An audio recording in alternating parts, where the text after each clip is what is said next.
au regard de tous les sujets et de tout ce qui a été mis à charge de tous les prévenus par les rapports de tribunal. Nous étant partie civile, votre honneur, nous sommes venus pour les intérêts civils. Alors cela étant, votre honneur, nous allons déjà d'entrée de jeu dire pendant ces quelques minutes que nous ne venons pas juste comme de l'eau qui tombe comme ça, nous sommes venus sur pied des textes légaux. Nous sommes dans l'article 77 du Code judiciaire militaire où il est siège de notre Constitution à ce jour comme partie civile. L'article 77 dit l'action pour la réparation du dommage causé par une infraction relevant de la compétence de juridiction militaire peut être poursuivi par la partie lésée en se constituant partie civile en même temps et devant le même juge que l'action. Votre honneur, cette disposition nous permet en ce jour d'être devant vous, puisque nous sommes constitués en partie civile pour réclamer les intérêts. Votre honneur, aujourd'hui, notre cliente est devenue devant vous sujet de beaucoup de choses, sujet de beaucoup de moqueries, dont l'honneur a été sapé. Pourquoi? Parce qu'un jour, il a été attrapé et ces images ont été vues au su et à la portée de tout le monde. Et lesquelles images, aujourd'hui, votre honneur, même ses enfants en Allemagne, même ses membres de la famille, certains sont au courant de ça. Et même devant la cour est au courant de certains nombres de rapports qui sont là, montrant bien entendu ces images.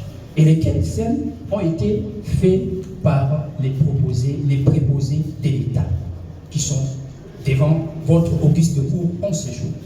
Alors, votre honneur, étant partie civile, vous allez vous rendre compte que nous allons nous articuler d'abord dans la démarche de démontrer la pertinence de ce que nous sommes en train de dire, disant qu'il y a les fautes commises par les préposés de l'État, lesquelles fautes, votre honneur, a occasionné un dommage patent et un préjudice incommensurable. Pourquoi est-ce que nous le disons c'est incommensurable? Aujourd'hui, votre honneur, cette dame ne peut plus marcher. Cette dame a du mal parce qu'il est traité de toutes sortes de noms. Oublions que votre honneur, lorsque vous intervenez comme les préposés de l'État dans une drame, vous devez intervenir dans le strict respect de la loi. Alors cela étant votre honneur, puisque aujourd'hui, les préposés de l'État ont commis une faute, laquelle faute a amené un grand préjudice patent à notre client, votre honneur, et laquelle préjudice, aujourd'hui, on ne peut plus même démontrer le lien, parce que nous avons dit ici, votre honneur, qu'il ne peut plus marcher, il ne sait plus où aller. Même cette dame ne peut plus avoir des amis, parce qu'on l'a traité de toutes sortes de noms, à l'échelle tant nationale qu'internationale. On dit le nom, c'est quelqu'un qui est braqueuse, quelqu'un de ceci, quelqu'un, parce que les images ont été envoyées dans les sites internet. Cela étant, nous avons fait appel à l'État. L'État, pourquoi l'État? Parce que l'État, conformément aux articles 258 du Code civil livre 3, conformément aux articles 260, votre honneur, alinéa 3, qui dispose, je peux donner lecture pour asseoir notre démarche, l'article 260 dit ceci. On est responsable non seulement du dommage que l'on cause par son propre fait, mais encore de celui qui est causé par le fait de personnes dont on doit répondre ou des choses que l'on a sous sa garde.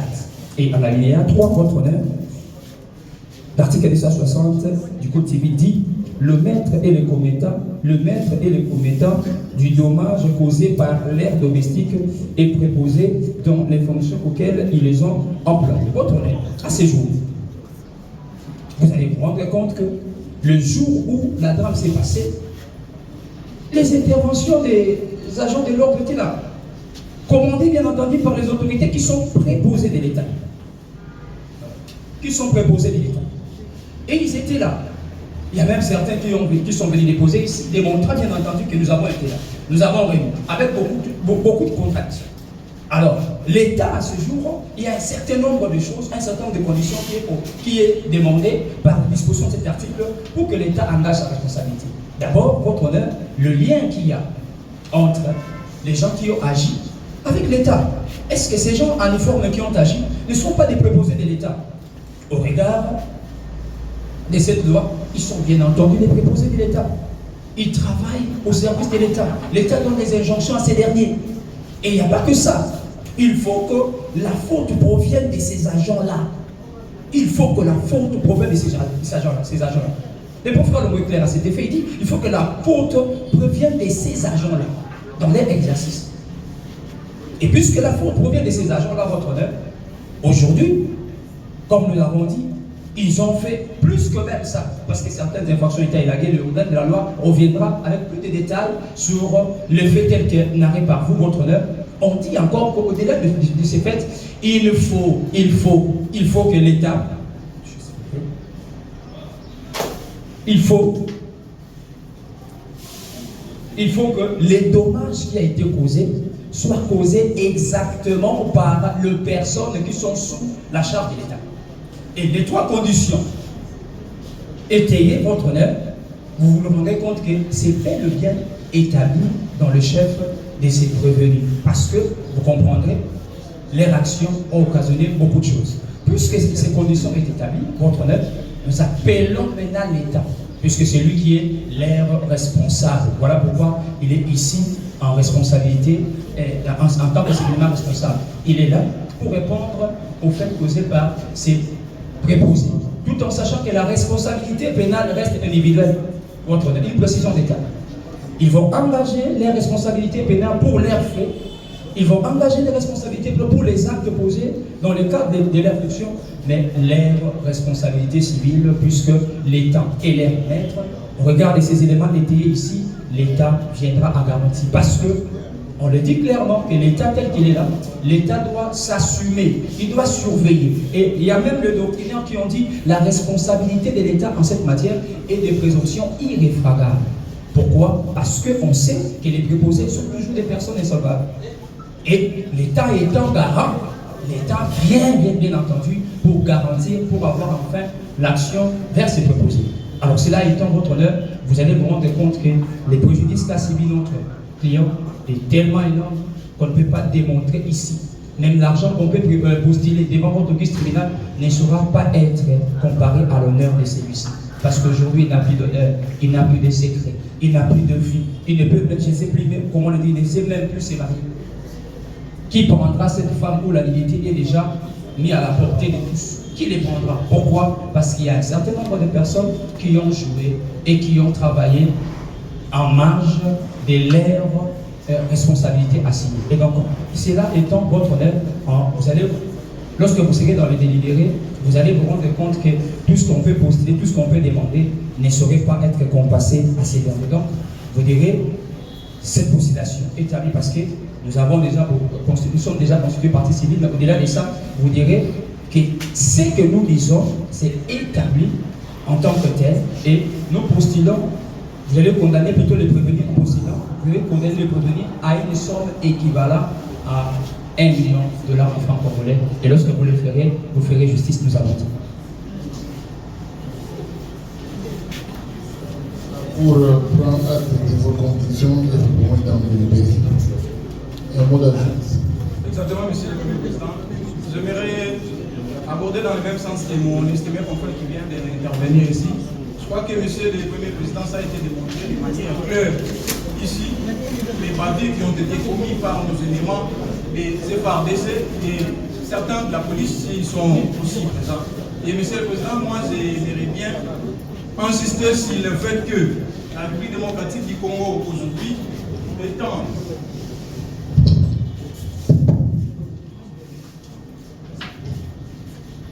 Merci, monsieur le Premier Président. J'aimerais insister pour dire ceci que la République démocratique du Congo, aujourd'hui, c'est un État qui sait respecter les droits de l'homme. C'est un État qui, aujourd'hui, dans les concerts des nations et tout ce qui est droits de l'homme, même au niveau des Nations Unies, la République démocratique du Congo actuellement occupe une place de choix. Et vous et nous, avec les avancées qui ont été amenées avec l'actuel président, qui est un fervent serviteur de l'État des droits et aussi des droits humains, on pouvait nullement cautionner que certains éléments de notre armée qui devraient être disciplinés commettent toutes ces papilles. Alors, comme on a dit, les plans pénals, l'aspect pénal ne nous concerne pas. nous on est beaucoup plus sur l'aspect civil. Et j'aimerais insister ici, Monsieur le Président, puisque la faute a été démontrée, puisque le lien de causalité a été également démontré, moi j'aimerais beaucoup plus parler de l'imputabilité, c'est-à-dire de celui qui doit être tenu responsable civilement. Je crois que ça a été dit ici, mais j'aimerais le souligner davantage. Monsieur le Président, dans la conception belgo-congolaise, nous avons ce que nous faisons, le distinguo entre la responsabilité de l'administration en tant qu'organe et aussi la responsabilité de l'administration en tant que préposé. En ce sens, je vais recommander aux gens d'aller lire les éminents professeurs à droit administratif, notamment les profs Mbao, les profs Mboko et les autres, qui nous ont fait de manière claire cette distinction pour nous dire ceci, que l'État doit nécessairement engager sa responsabilité lorsque la faute est commise par le fait d'un organe. Et quand nous parlons d'un organe, c'est tout agent de l'État qui a un pouvoir du commandement. Et là, je fais allusion au colonel qui dirige toute une bataillon, si je peux le dire, ou toute une unité. Donc, c'est une autorité de commandement. Et ici, partant de ce fait, partant de ce que je dis, l'État doit engager sa responsabilité. Et pour ce qui est des préposés, dans le vrai sens que j'ai évoqué ici, ce sont les agents qui n'ont pas le pouvoir de commandement, mais qui ont agi conformément à l'ordre de l'hiérarchie. Mais c'est exactement ça le cas.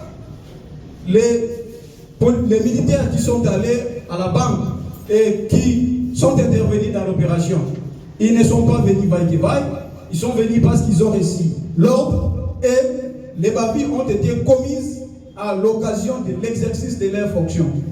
Partant de tout ce que je viens d'évoquer ici, nous allons nous convenir, vous et moi, vous et nous, que les seuls responsables civilement ici, c'est l'État congolais qui, heureusement, a été appelé à garantir ici, qui doit nous réparer au regard de tous les préjudices que nous avions subis ici.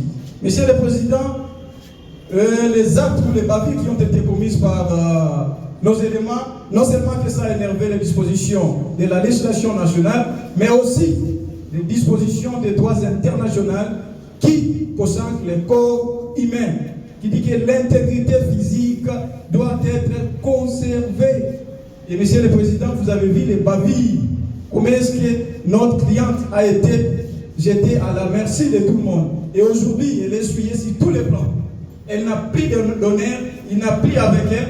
Et Monsieur le Président, nous allons citer, puisque l'État nous est imparti, nous citons à cette heure, Monsieur le Président, pour dire qu'au regard de ces préjudices multiformes que notre client a subis, nous n'allons pas être trop dit parce qu'il s'agit bien de notre État, mais nous voulons tout simplement que vous puissiez donner une leçon et lancer une sonnette d'alarme pour dire que non, la République démocratique du Congo, c'est un État qui sait respecter les droits humains et elle reste constante.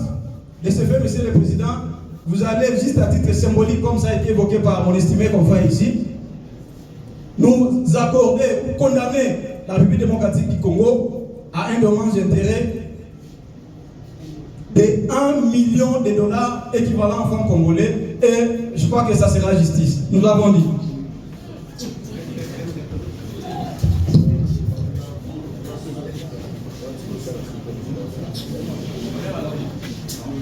À présent, la parole accordée à l'État congolais, civilement responsable. Vous avez 10 minutes pour votre intervention.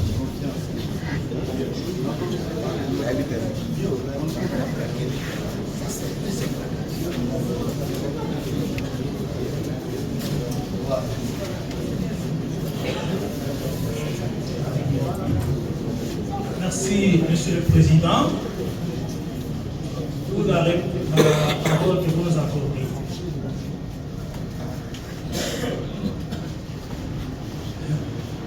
Mais il me semble d'abord que pour se constituer partie civile, il faut faire une conciliation parfaite et que celle qui aurait été faite ne serait pas parfaite, sauf vérification de votre part. La responsabilité de la République, elle est une responsabilité qui découle, en tout cas devant vous, qui découle de la responsabilité pénale. Et la responsabilité pénale est individuelle. Au regard du débat qui s'est déroulé devant vous, les prévenus eux-mêmes reviendront là-dessus, il n'y a pas de faits précis, infractionnels, mis à charge de ce prévenu si devant vous. On vous a dit qu'il y a eu un incident. Mais on ne vous a pas dit exactement qui de ces prévenus a fait quoi pour que l'on retienne la responsabilité pénale à sa charge. J'anticipe parce que les prévenus eux-mêmes viendront vous dire, démontrer que l'infraction individuelle, responsabilité pénale individuelle n'est pas établie et par conséquent, elle effacerait la question de responsabilité civile. Ça, c'est à titre de préalable. Monsieur le Président, il y a eu des faits, mais il faut qu'il y ait des liens de causalité. La loi ici en la matière, c'est l'article 260 du Code civil congolais, livre 3. Et cette disposition pose des conditions. Entre autres conditions, il faut que les faits ayant causé préjudice au prix aient un lien de causalité, qu'il y ait une nécessité entre ces faits-là et la nécessité de la fonction. Mais vous avez entendu ici les gens vous dire qu'ils ont filmé, qu'ils ont publié, qu'ils ont fait des attouchements. Quel est l'intérêt que la République a dans ces faits tout à fait personnels? La responsabilité de la République n'est pas engagée pour ceux-là qui se sont donné le plaisir de regarder ce qu'ils voulaient regarder, de filmer, publier ce qu'ils voulaient filmer, publier. En tout cas, la République n'a commis personne pour commettre ces faits. Et la loi est claire là-dessus. La responsabilité ne peut être établie que dans les fonctions dans lesquelles la République les a utilisées. Ici, personne n'a commis des faits déplorables dans l'exercice des missions qui lui étaient confiées. Filmer, enregistrer, se faire plaisir le soir quand on se regarde, contempler ce qu'il voulait voir, eh bien, la République a quel intérêt dans tout ça? Donc, la responsabilité de la République, Monsieur le Président, n'est pas établie. Votre honneur, on vous a parlé de quelque chose qui était précis avec la jurisprudence. On vous a parlé d'organes préposés. Mais nous n'allons pas entrer dans le débat, mais nous allons plutôt lire la jurisprudence, qui est une source sérieuse du droit. Qu'est-ce qui est dit en ce qui concerne précisément le militaire? Est-il préposé ou organe? Et quelle serait la responsabilité dans les deux cas? Voilà la jurisprudence que je tire dans le livre Code civil congolais annoté de Katoualakaba Kachal. Je suis à la page 189 et 190. Qu'est-ce qui est dit? Le militaire, dans l'exercice de ses fonctions, doit être considéré comme un organe de l'État et non comme un simple préposé. Pour déterminer si l'acte fautif accompli par l'organe donne ouverture à la responsabilité de l'État, il convient de s'attacher à la fois à la nature de l'acte fautif et à la volonté de son auteur. Je souligne à la volonté de son auteur. D'une part, les faits reprochés doivent consister dans l'exécution fautive ou doloseuse d'un acte que que l'organe avait le pouvoir ou le devoir d'accomplir en vertu de ses fonctions propres. Et d'autre part, c'est ce que je voulais souligner, il ne faut pas que l'organe ait été inspiré par un sentiment incompatible avec l'exercice de ses fonctions. On parle de sentiments incompatibles avec l'exercice de ses fonctions. Si quelqu'un veut s'amuser à regarder des images, à filmer, ce sont des sentiments incompatibles avec l'exercice des fonctions qui n'engagent que sa propre réjouissance. Donc, Monsieur le Président, la responsabilité de la République n'est pas engagée.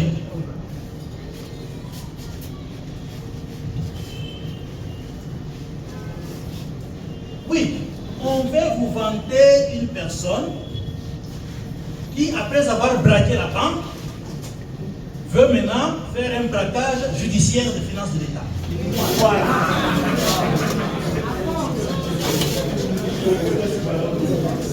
Parce que, question de responsabilité, c'est à titre subsidiaire, Monsieur le Président. Mais tout ceci que nous déplorons,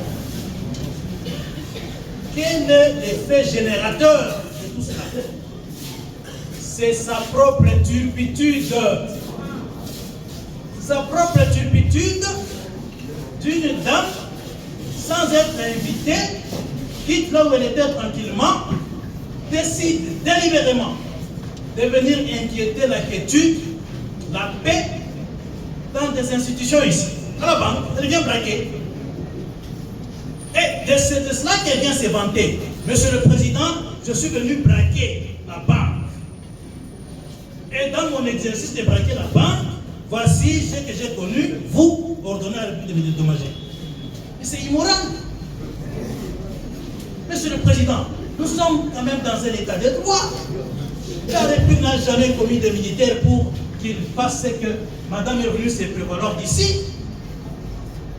Il n'est pas question ici de salir l'image de la formation qu'on donne aux militaires et d'encourager tous ceux qui errent dans l'air, qui puissent venir ici, faire semblant de faire la folie et venir par la suite vous dire voilà, quand je faisais ma folie, il y a eu ceci, président, accordez-moi $1 million. Mais Monsieur le Président, soyons quand même sérieux. Veuillez, s'il vous plaît, décourager pareille pratique. Il n'y a aucune responsabilité de la République dans cette turpitude. Donc, veuillez, s'il vous plaît, décourager cela en n'allouant rien à cette dame ici. En tout cas, pas à la République.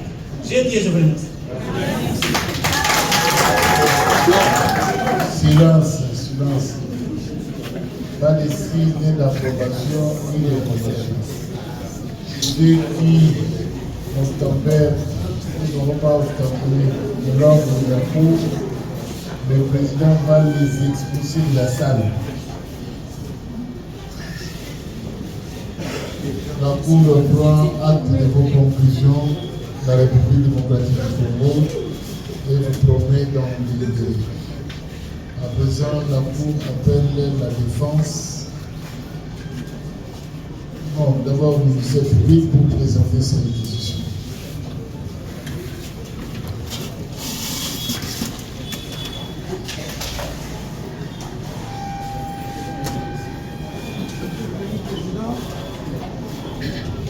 Distingués membres de la composition, merci pour la parole que vous m'accordez. Les prévenus, colonel Moumessa,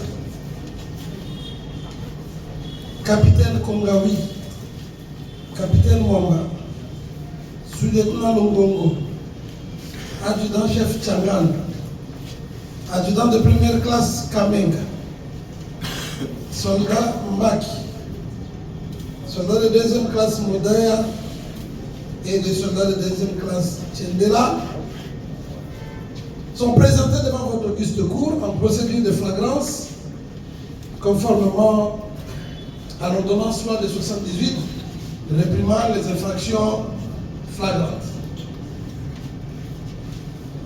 À l'issue de l'instruction il s'est dégagé que le colonel Noumessa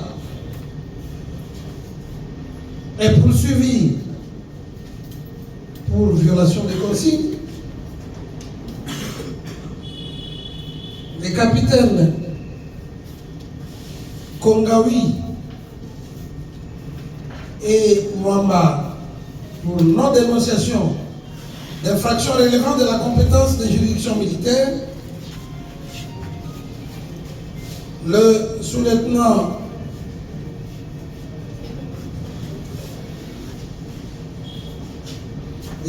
Longobo pour violation des consignes.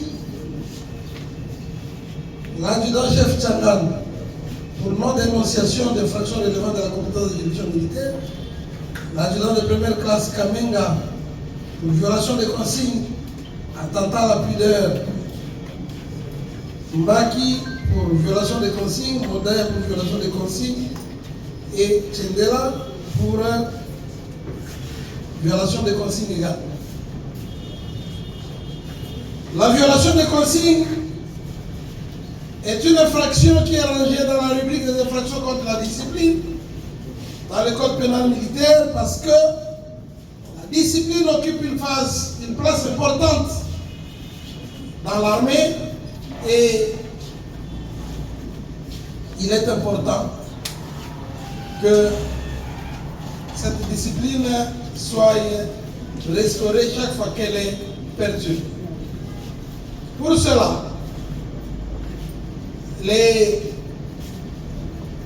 commandements militaires s'adressent parfois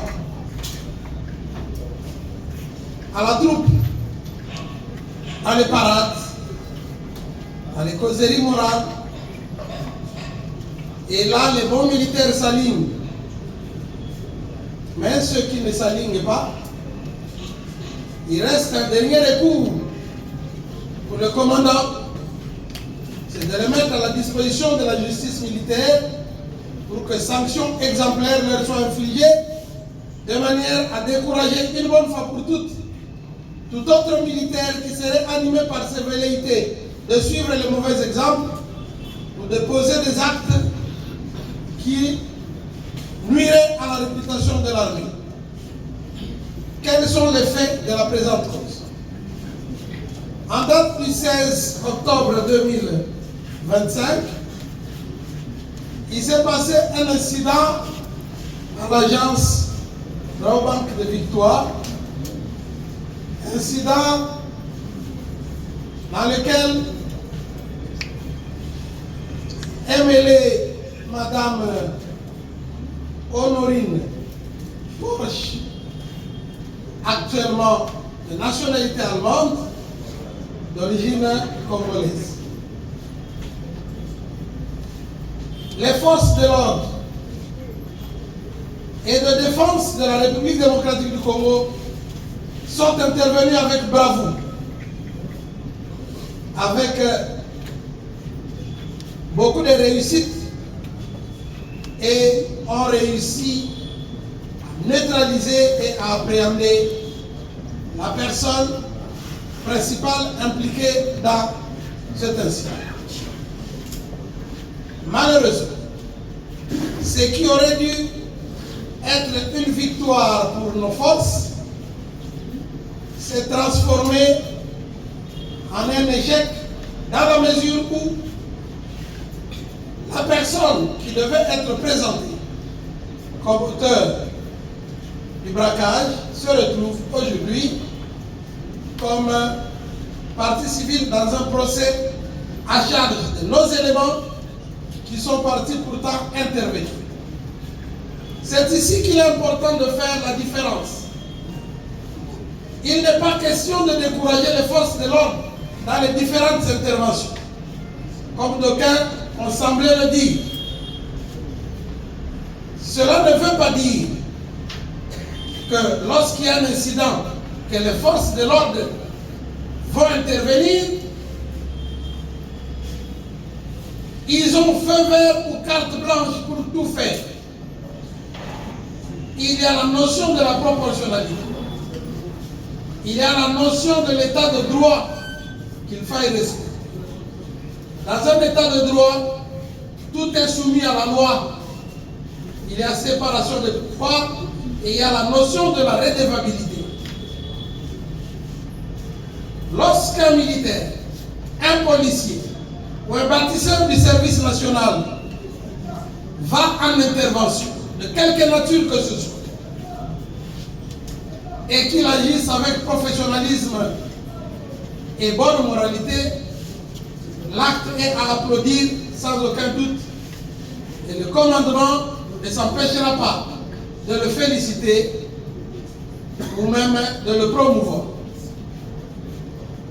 Mais lorsque, dans son intervention, au lieu que l'état de droit se trouve être renforcé, l'état de droit se retrouve être renforcé, et son activité amène à une honte, comme ce qui est arrivé, de manière unanime, tout le monde doit condamner pareille pratique et ne pas encourager de dérives qui risqueraient, si l'on ne prend garde, de nous ramener à l'époque de la vengeance privée, à l'époque de la jungle. Qu'est-ce qui s'est passé? C'est qu'au moment où on a appréhendé Madame Paul, elle a été mise à la disposition des services de l'ordre, principalement à la disposition du colonel Moumessa Désiré, commandant bataillon. Ce dernier, là, dans le but d'éviter les jets de pierre et les agressions de la foule en colère qui voulait l'alléger, mise dans le fourgon des patrouilles de la task force, à bord duquel se trouvait l'adjudant Kamenga, sergent Maki, les soldats de deuxième classe Modaya et l'adjudant chef Tchanga. Ainsi que le soldat de deuxième classe Tchendel qui était en position de tirer.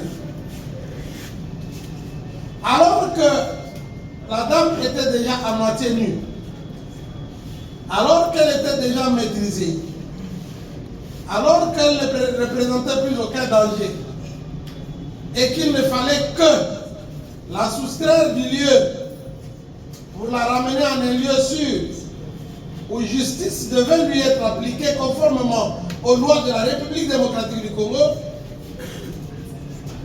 l'adjudant de première classe Kamenga se trouvera autre profession, celle de photographe, celle de caméraman, spécialisé en partie intime des dames, et va se mettre purement et simplement à la filmer, à manipuler son corps comme si cela lui était permis, en croyant que lorsqu'une personne a commis une infraction, il était permis aux agents de l'ordre de la manipuler comme bon leur semblait. Il ne s'est pas arrêté là. Pendant qu'il faisait cela,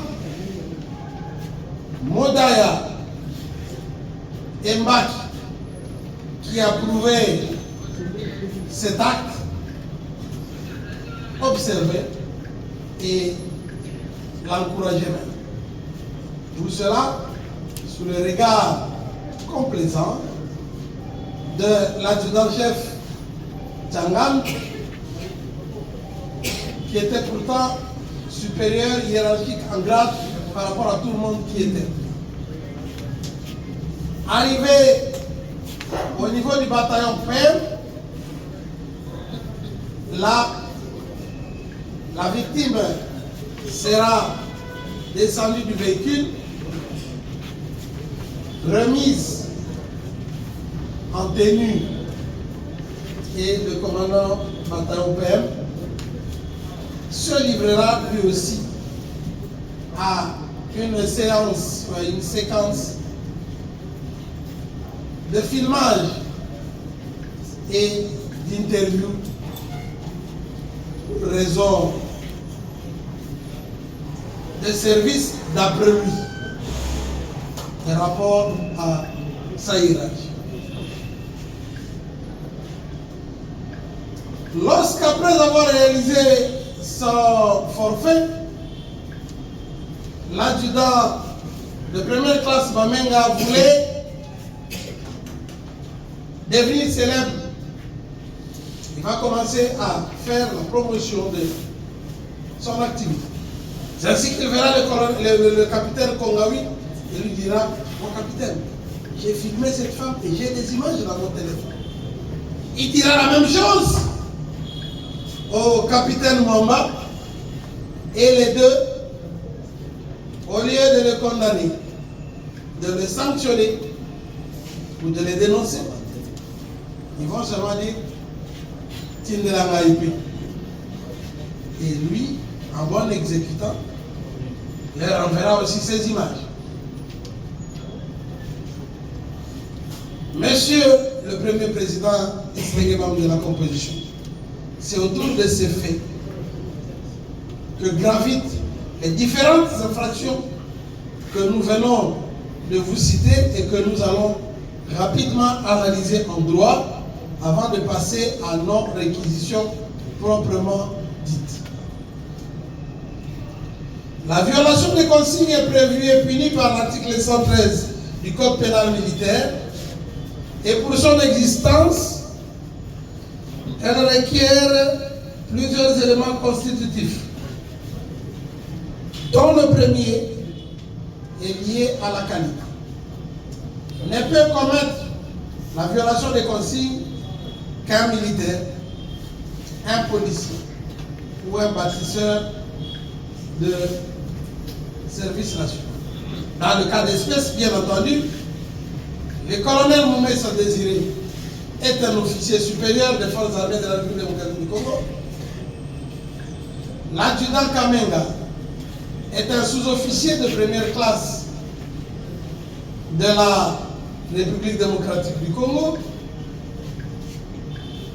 Le sergent Mbak et Modaya sont aussi des sous-officiers, du moins des militaires de la République, des forces armées de la République démocratique du Congo. Il faut que matériellement,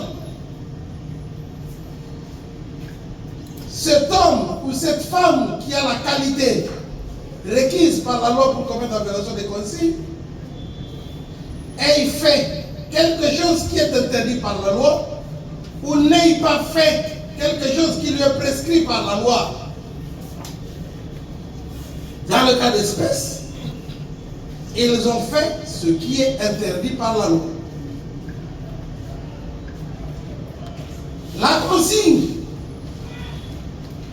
qui est soit une interdiction, soit une exigence du chef hiérarchique, est logée dans le cas d'espèce dans les télégrammes du chef d'état-major général des forces armées de la République démocratique du Congo, qui loge le dossier et qui interdit de filmer, de capturer ou de mettre en scène les scènes ou les séquences d'une opération militaire, des locaux sensibles ou des informations à caractère confidentiel sur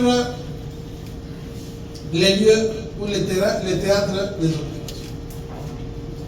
Ce télégramme est tellement clair que sa compréhension n'appelle à aucune interprétation.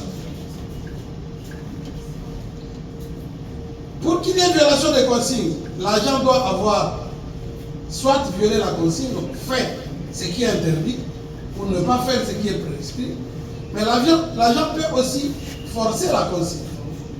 Il force la consigne lorsqu'il amène un autre à ne pas faire ce qui lui est recommandé. Dans le cas d'espèce, ils ont tous violé la consigne. L'intention.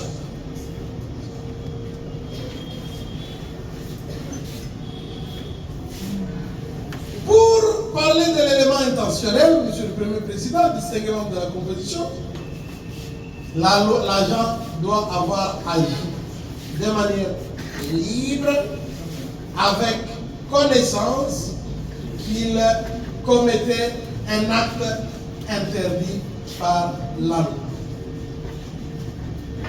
Les différents prévenus aux différents grades tels que nous venons d'expliquer ont agi librement. Ils ont agi sachant que ce qu'ils faisaient était interdit par la loi, parce que le télégramme du chef d'état-major général des forces armées de la République démocratique du Congo est clair, a été vulgarisé et n'a jamais cessé d'être répété lors des différentes parades des unités. Non seulement qu'il y a eu le télégramme, mais en ce qui concerne ceux qui étaient à bord du véhicule, ils avaient la consigne de surveiller la victime et de l'escorter jusqu'au bataillon permis. Ils n'avaient pas reçu la consigne de la violenter ou de manipuler son corps comme ils l'ont fait. Voilà établi en fait comme en droit l'infraction de violation des consignes, et les prévenus ainsi cités tombent irréfragablement sous l'empire de l'article 113 du Code pénal militaire, livre 2. Il n'y a pas que la violation des consignes, il y a aussi la non-dénonciation d'une infraction de la compétence des juridictions militaires.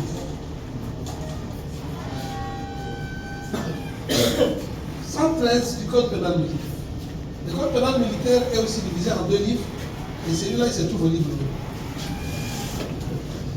2. La non-dénonciation, Monsieur le Premier Président, est prévue et punie par l'article 187 du Code pénal militaire, qui sanctionne tout militaire ou tout individu embarqué ou au service des forces armées qui refuse ou s'abstient volontairement de dénoncer une infraction commise par un individu justiciable des juridictions militaires. Dans le cas d'espèce, Monsieur le Premier Président, distingué membre de la composition, pour commencer par les capitaines Kongawi et moi, capitaine des forces armées de la République démocratique du Congo, ayant accompagné le commandant bataillon PEM sur terre, ils se rendent compte qu'un adjudant de première classe a filmé les parties intimes d'une femme. Il leur montre ces images obscènes. Ils voient, ils savent que cela est interdit et constitue une infraction. Au lieu de les réprimander, de l'arrêter, ou alors de les dénoncer, ils se sont tus. Au contraire, ils ont demandé à ce que ces images leur soient transférées pour un usage, j'imagine, strictement personnel. Ainsi, pareil comportement ne peut avoir aucune autre qualification que celle de non-dénonciation. Mais la loi dit volontairement, c'est-à-dire il doit savoir qu'il a l'obligation de dénoncer, mais il s'abstient volontairement de le dénoncer. Mais comment pouvait-il dénoncer lorsque eux-mêmes ont demandé ces images et que ces images se retrouvent dans leur téléphone? Quelle est l'intention pour cette infraction? Comme c'est clairement dit, volontairement abstenu de dénoncer. Donc, il sait que, en restant inerte, silencieux et inactif, il est en train de protéger quelqu'un. Il enfreint la loi. Il refuse de le faire. Il sait qu'il a l'obligation, mais il ne veut pas le faire. C'est de la même manière aussi que s'est comporté l'adjudant-chef Tchangan, qui voyait comment l'adjudant de première classe, Kamenga, était en train de procéder de manière visiblement illégale face aux protestations de la victime, mais il s'est abstenu. Il a refusé de le dénoncer. Voilà, Monsieur le Premier Président, les infractions retenues à charge d'esprit. Maintenant, en ce qui concerne l'adjudant de première classe, Kamenga, au-delà de la violation des consignes, Kamenga est aussi poursuivi pour attentat à la pudeur. C'est une infraction qui est liée aux violences sexuelles.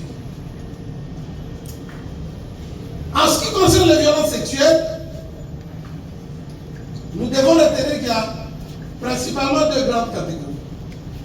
Il y a les violences sexuelles proprement dites, au nombre desquelles il y a le viol et l'attentat à la pudeur, et il y a les autres formes de violences sexuelles. Dans le cas d'espèce, nous sommes dans ce qui concerne les violences sexuelles proprement dites. Nous avons entendu plusieurs déclarations de la victime et d'autres sources qui faisaient état des attouchements et même des introductions. Le viol est caractérisé par l'introduction, l'intromission d'un organe viril ou de n'importe quel autre objet dans l'un quelconque des orifices du corps de la victime, qui peut être un homme ou une femme. Alors que l'attentat à la pudeur, ce sont des agressions. Dans le cas d'espèce, l'instruction a révélé qu'il y a plus d'éléments pour réaliser l'attentat à la pudeur plutôt que le viol. Le fait de prendre des images, le fait de manipuler le corps, de donner des ordres, Fungola Makolo, Salaboui, avec des commentaires, montre clairement agression sur le corps de la victime. Et cela a été fait dans le but, ou avec l'intention, de se procurer un plaisir indu, d'avoir un avantage sexuel dans de telles circonstances et d'avoir profité de cet environnement pour se livrer à ce à quoi ils se sont livrés. C'est tellement malsain que, à force de vouloir ou de chercher à entrer dans les détails, ça risque de frustrer les bonnes oreilles et nous mettre dans l'obligation de requérir le huis clos. C'est ainsi que nous expliquons de manière claire qu'il y a eu attentat à la pudeur à charge de l'adjudant Kamenga. Voilà, Monsieur le Premier Président, cette infraction aussi réalisée en fait comme en droit à charge de l'adjudant de première classe. Pendant l'instruction, il a été observé une tendance de l'autre côté de la barre à vouloir solliciter la disjonction des poursuites. Et votre cour a promis d'y répondre. L'avis du ministère public là-dessus, c'est qu'il n'est pas nécessaire de vouloir disjoindre. Aucune contrainte légale ou procédurale n'obligerait votre cour à disjoindre la procédure pour mettre l'officier supérieur devant sa juridiction naturelle et les autres devant la leur, d'autant plus que ces infractions ont été commises dans un même contexte et il serait difficile de juger l'officier supérieur seul sans juger les autres officiers subalternes et les sous-officiers.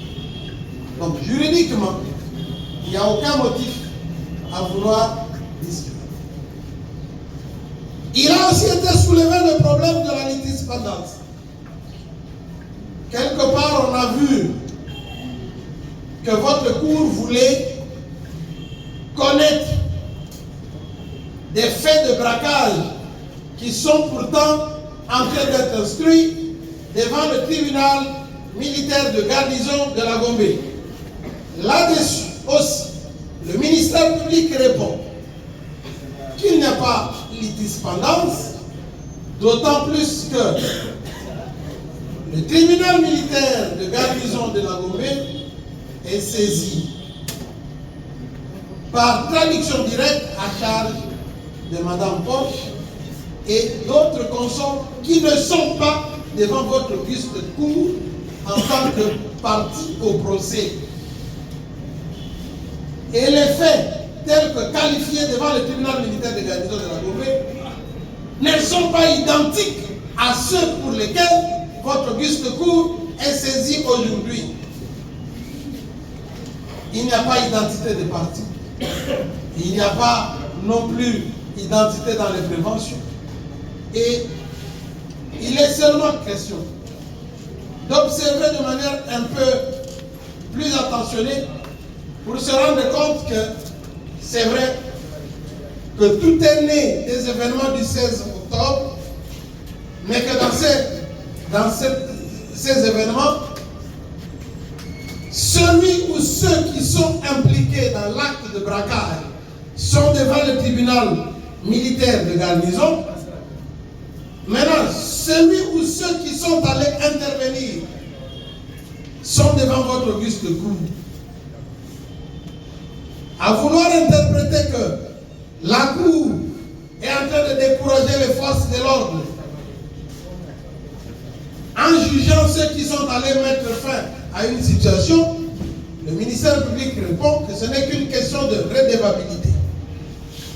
Il n'est pas normal qu'un militaire, qu'un policier ou un bâtisseur du service national envoyé en mission se croie tout permis et qu'après son action, il y ait des réclamations sur des téléphones volés, sur des personnes violées, sur des personnes manipulées et des images obscènes de nudité qui circulent à travers les réseaux sociaux. La redevabilité oblige que dans un état de droit, toute personne, quel que soit son rang et quelle que soit sa fonction, qui commet une infraction, rende compte à la société devant la juridiction que la loi lui a assignée. Quant à la partie civile, Monsieur le Premier Président, distingué membre de la Convention, attendu que la partie civile Porsche s'est constituée en cours d'instance, votre auguste cour se rendra compte aussi qu'il y a un lien de causalité entre les fautes commises par les prévenus ici cités et les dommages subis par la victime Porsche, attendu d'autre part que la constitution de cette partie civile est régulière, votre cour dira quant à la forme, la constitution de cette partie civile régulière. Et quant au fond, il la dira aussi fondée. Néanmoins, puisqu'il n'existe aucun instrument qui nous permette d'évaluer avec une précision mathématique le dommage subi par la partie civile, votre cour l'évaluera ex aequo et bono, c'est-à-dire selon l'équité. Quant à l'État congolais, il est vrai, nous avons tous suivi l'instruction que lorsque le militaire filmait, il n'a pas utilisé un téléphone lui doté par l'armée. Mais il est aussi vrai que ce militaire reste un préposé de l'État congolais. Il est aussi vrai que l'État congolais, s'il peut se dérober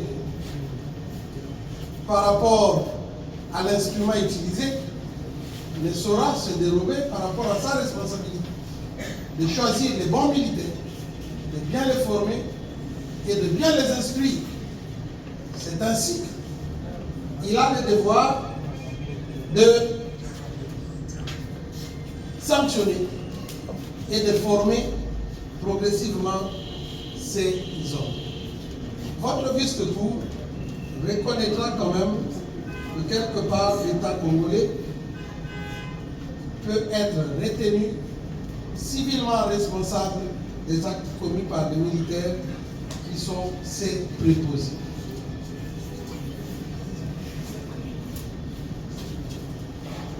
Par ces motifs,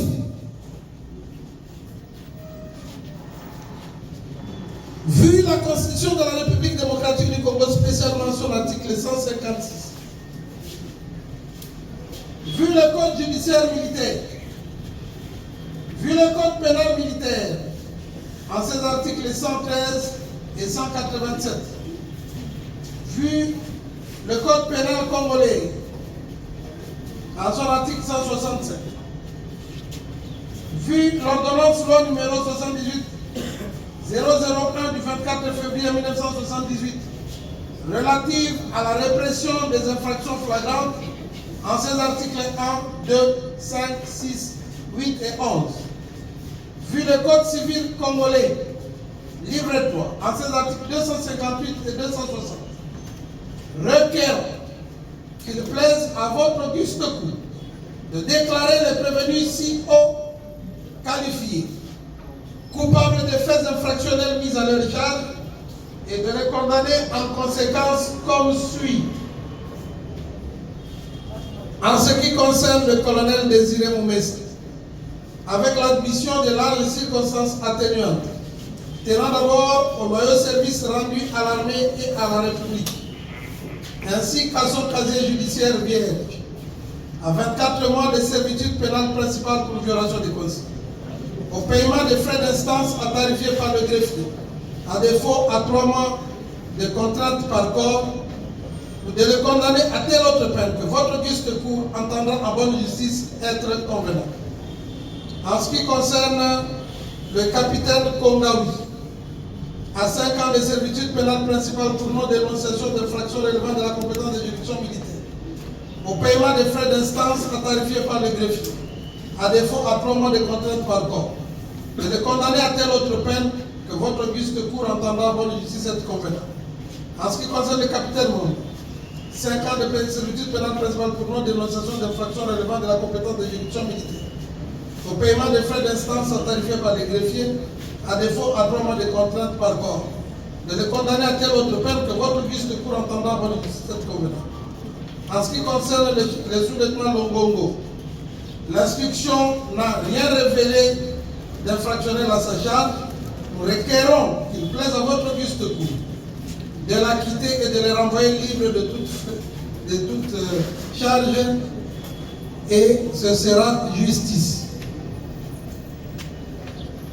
En ce qui concerne l'adjudant-chef Tchangan, à 5 ans de servitude pénale principale pour non-dénonciation d'infractions relevant de la justice militaire, au paiement des frais d'instance à tarifier par les greffiers, à défaut à 3 mois de service de contrainte par corps, de le condamner à telle autre peine que votre auguste entendra bonne justice être convenable. En ce qui concerne l'adjudant de première classe Kamenga, à 10 ans de servitude pénale principale pour violation des consignes, à 5 ans de servitude pénale principale pour attentat à la pudeur, de faire application de l'article 7 du Code pénal militaire et de ne prononcer qu'une seule peine la plus forte, à savoir 10 ans de servitude pénale principale. ou de le condamner à telle autre peine que votre auguste cour entendra en bonne justice être convenable. En ce qui concerne les sergents Mac, 5 ans de servitude pénale principale pour violation de consigne, de le condamner à telle autre peine que votre auguste cour entendra en bonne justice être convenable. En ce qui concerne les deuxième classe modale, 5 ans de servitude pénale principale pour violation de consigne, de le condamner en outre au paiement des frais d'instance à tarifier par le greffier, à défaut à 3 mois de contrainte par corps, ou de le condamner à telle autre peine que votre auguste cour entendra bonne justice être convenable. En ce qui concerne les sergents de deuxième classe Tchende, l'instruction n'ayant rien révélé à sa charge, étant donné qu'il était à son poste, et il est objectivement visible qu'il ne pouvait pas à ce poste-là ni voir, ni empêcher, ni perturber ses actes, de l'acquitter et de le renvoyer libre de toute poursuite sans fin. Ainsi, Monsieur le Premier Président, vous aurez fait justice jeudi. La Cour prend acte de vos réquisitions et promet d'en. La parole accordée à la défense pour présenter sa plaidoirie.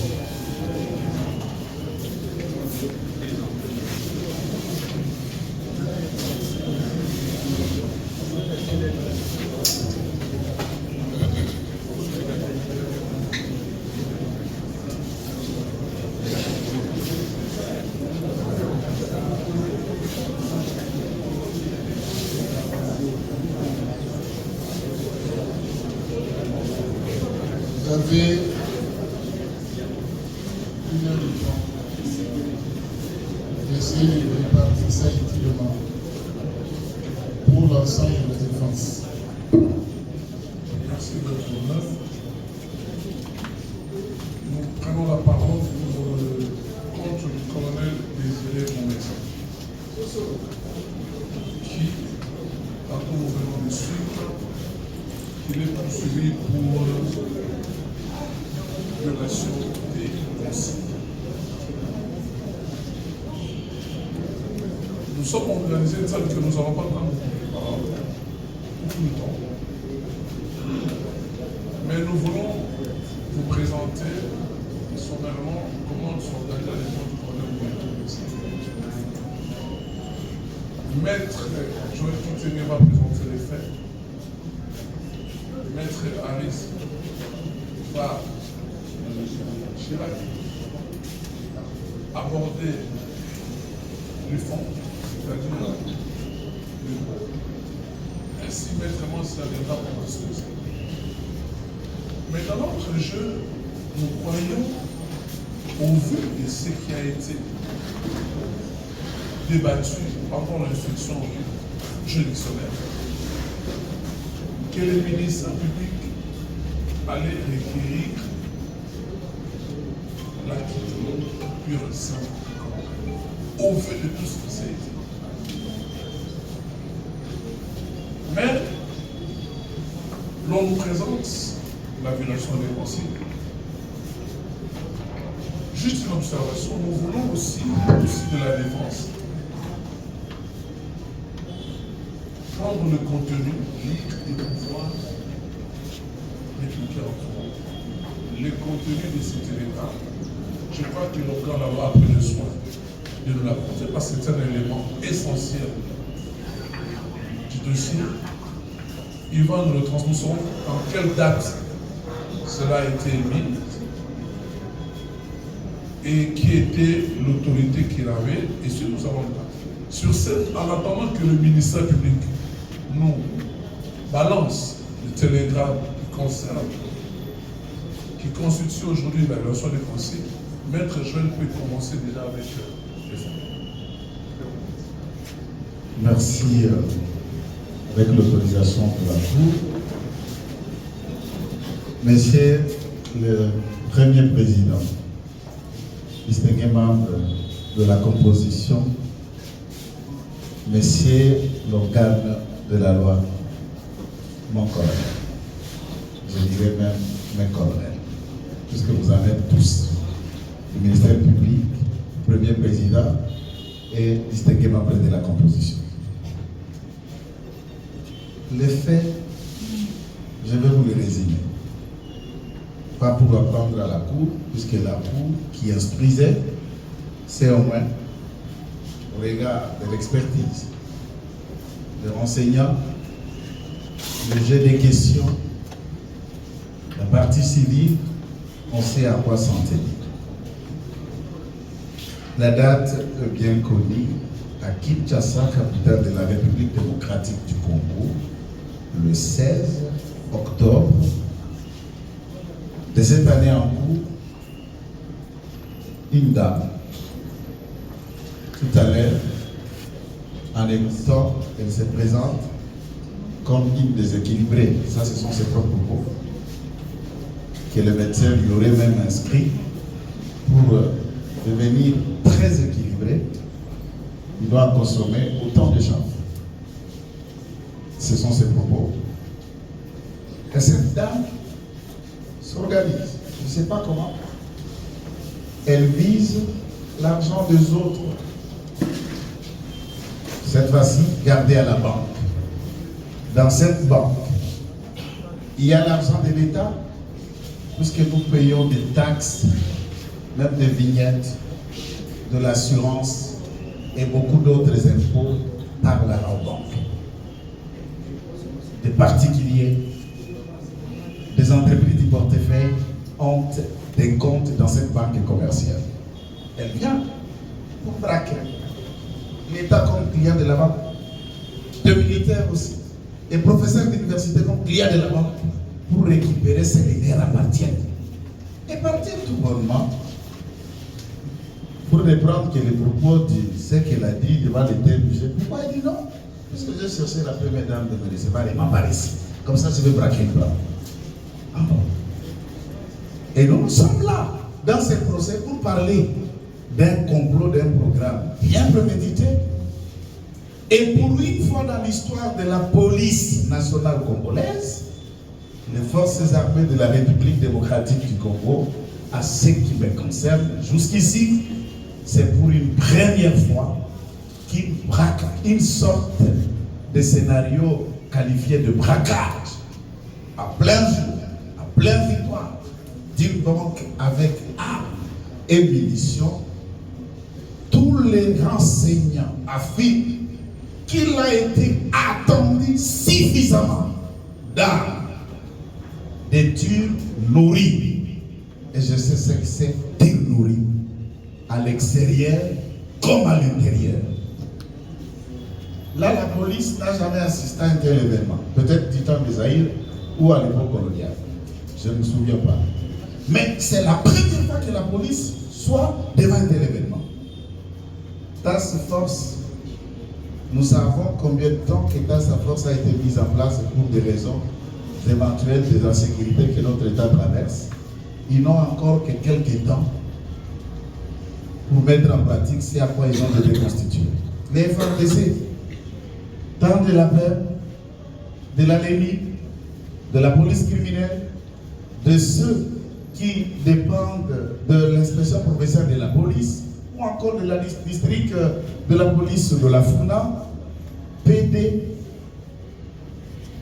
des renseignements de la police, chacun était devant une première école. Et cette première école, nous devons tous respect au FARDC, respect à la police, respect à ces hommes où là où ça crépitait, ils allons intervenir et il en sort 0 décès, 0 blessure, quelques casses mineures. Même la banque dit réclamer quelque chose de 10 000 ou quelque chose de dollars. C'est beaucoup d'argent, mais c'est insignifiant si réellement l'armée, la police, ces hommes n'ont pas intervenu. Et là, c'est pour la félicité de l'État congolais qui a si bien formé ces hommes, les entraîner même à des éventuels dont ils n'ont jamais fait face. Et ils se sont en sortis avec bravoure, expertise, qualité, et nous saluons, et brio même. Alors, après, on voit des photos de quelqu'un puisqu'il veut jouer à la folie, en voulant se faire passer pour une folle, elle fait ce scénario. Elle peut décider dans la folie, puisque d'ailleurs, la plupart, quand la folie commence, les gens se déshabillent. Les gens laissent pousser les cheveux. Ils mangent même les poubelles, ils se lancent le long du sol. Et la plupart de vous, par exemple, ceux de Kinshasa, vous pouvez remarquer dans le coin de vos amis, ils aiment énormément consommer du cannabis. Vous trouvez, c'est parmi des éléments, les symptômes d'un dysfonctionnement mental de quelqu'un. Dans ce scénario, il crée le scénario, vous trouvez même emballé pour protéger ses complices. D'ailleurs, vous trouvez les crépitements d'armes en attendant un des renseignants et les autres qui sont sortis de la banque à l'intérieur. Les renseignements de la gardiennage, je vous laisse dire, de la banque qui parle d'une femme et d'un homme de taille mince, sachant que le butin était déjà déplacé de la banque vers ses complices, joue à la folie, amène un bateau, et toi tu joues maintenant la deuxième dimension de notre braquage, braque l'État. L'État va payer, on obtiendra 1 million, on va se partager plus ce qu'on a pris à la banque. Et tous nous sommes là puisque nous voulons les aider à faire ça. Ça, il faut éviter. C'est tellement suicidaire et dangereux. Ça, il faut éviter. D'assister, on braque l'État congolais et le Congolais et Congolaises. Nous respectons votre honneur. Honoré membre de la Cour, nous accompagnons sans frappe l'État. Non. On risque de nous condamner tous pour abstention coupable. Et c'est pourquoi je plaide, en démontrant ces faits, que la Cour ne va pas aller dans cette direction. Fais-nous-en pour laisser à ceux qui vont développer en toi le moyen. On vous dit, tout en rappelant à la Cour, que je vais ajouter un petit moyen de fait, puisque j'ai été commis pour Tcharang. Donc je fais pour le colonel de Tcharang pour ne pas revenir 2 fois. Et je suis seul là-bas, il y aura quelqu'un encore de la parole. Voilà. Tchakan. On vous parle qu'il y a eu des consignes violées. Il y a eu des personnes qui n'ont pas su dénoncer les comportements inappropriés, un caractère violant le règlement militaire ou qui aurait trait à la violation des codes judiciaires militaires. Ces personnes se sont dites au lieu de les dire. Comme déjà en théorie, nous savions et nous avons appris que même le ministère public instruit en charge et en décharge, la Cour peut être saisie par le feu en amont, tendant dans l'idée à aller vers une condamnation, et après avoir conforté les faits, écoutant les éléments, le renseignement, l'expertise amenée, la Cour peut dire toutefois qu'il n'y a rien. Je voudrais qu'on en vienne, qu'on résume le fait en rapport avec le colonel Désiré. Voilà le Désiré. Colonel Désiré, comme tous les autres officiers ayant le même grade que lui, qui ont comparé soit renseignants devant la Cour, vous l'avez remarqué, nos membres de la composition ont été appelés par téléphone. J'ai reçu un coup de téléphone. L'hiérarchie m'a appelé, mon SD m'a appelé, le commandant Adam m'a appelé, le général m'a appelé. J'espère que réellement le législateur, les doctrinaires comme l'officier du ministère public doivent déjà se mettre en travail pour faire évoluer les dites infractions de violation des consignes et des outils à travail qui doivent être consacrés au FARDC puisqu'on est au XXIe siècle. Le téléphone, la nouvelle technologie, comme des instruments utilisables dans les moyens de communication, mais tout en refusant l'utilisation abusive. Et c'est ce à quoi une armée qui s'adapte, un droit qui évolue, et nous essayons d'aller comme le monde va. Ce n'est qu'un à point de vue, il vient comme police militaire. Pourquoi la police militaire a pu avoir Madame Bloch, les autres membres, agents de la banque, les clients, toutes les personnes supposées être dans la banque à ce moment-là, ont été conduits au bataillon mais pour quelle raison? Honoré membre de la Cour, là où il y a la coaction, ou la connexion de plusieurs unités, plusieurs services, plusieurs entités, plusieurs organes. Je ne vous rappelle pas, vous êtes des militaires, en même temps magistrats.